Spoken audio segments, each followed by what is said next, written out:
One of the first beetles for me was a very nice beetle from Ethiopia, Eudicella aethiopica.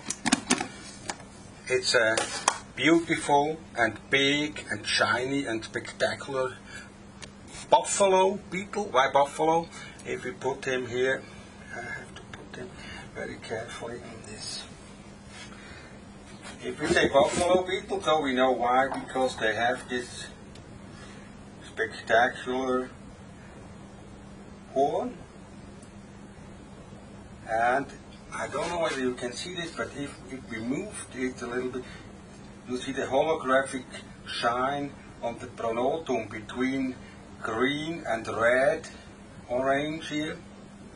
So that's really a very nice beetle, and I think a lot of people, they love this beetle because they have these nice eyes looking out of the head, and it's a really beautiful and nice and also not so small beetle.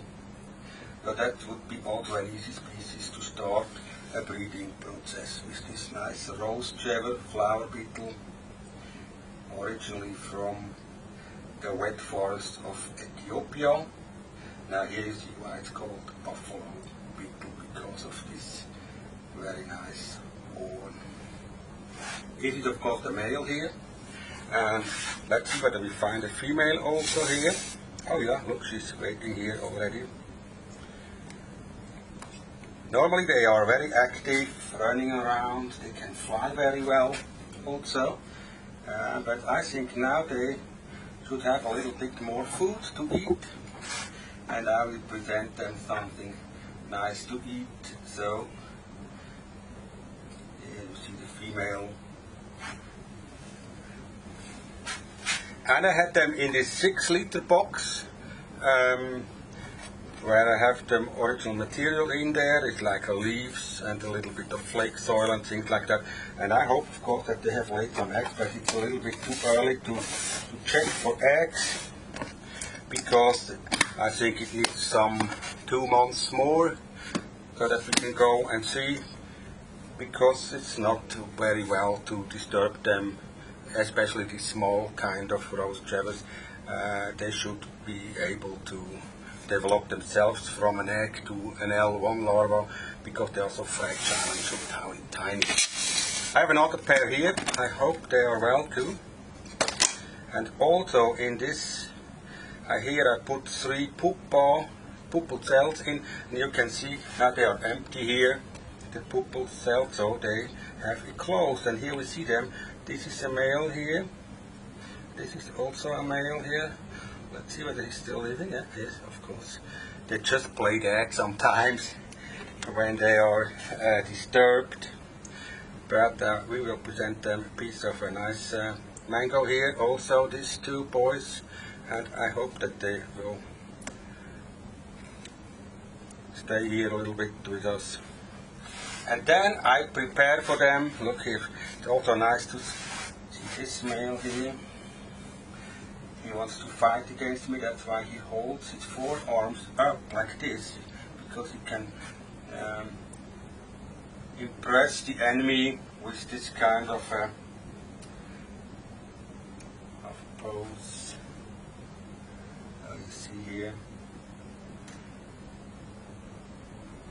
he stands on his 4 hind legs and holds his forearms into the air, so that if somebody comes near, he can take him. And see what he's doing when I come here with my finger. Now he's.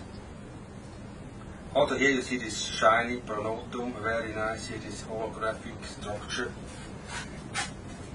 And what I can show you here is how they look from the underside.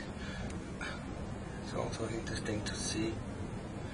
Yep, of course, but he doesn't like it, of course, to his back. Yep, they can fly very well. Now here you see him from the underside. Yep. And also this one, he wants to fly towards the light here.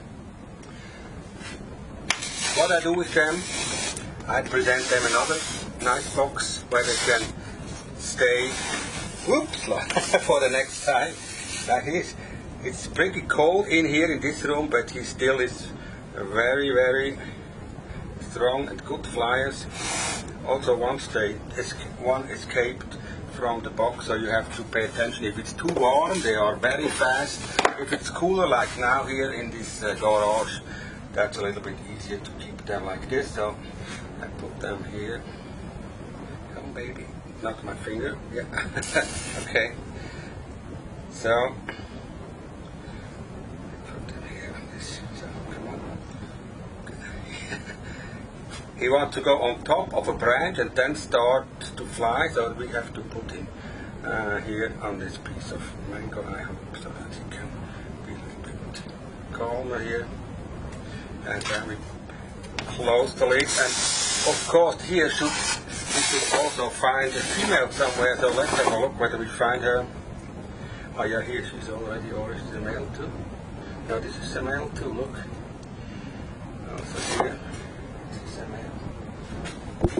Now here you can see from on the side how he's colored also in this holographic green reddish colors also from the underside. So we have another male here. Let's put him in anyway so that he can eat here, and let's see now whether we find a female also.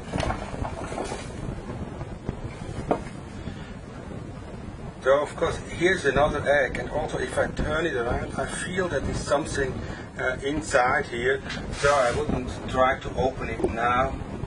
And as you can see here under this lens, the eggs of the pupal chamber of the flower beetles, they look the same from the form they have. So let's see whether we find a female here somewhere.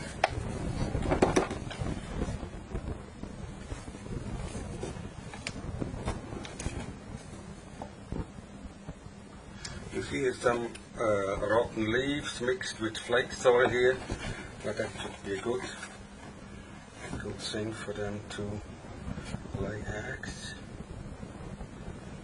This is not an egg of a flower beetle, this is a plastic ball, a little one.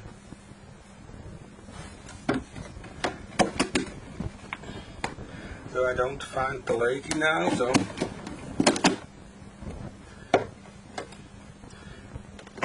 but also here I try to not disturb the material too much, because mostly the eggs, they are from the smaller flower beetle, they are very hard to see, and it's better to leave them like this and wait until they are a little bit bigger, and then we can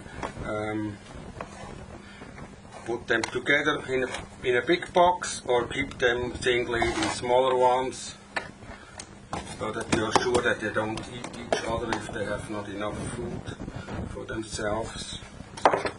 So out of this box I will wait, and I put this little pupa in here too. That's it for the moment, so let's see, in around 2 months we can go back to these boxes and see whether we see some larvae of Eudicella aethiopica. Thanks for watching.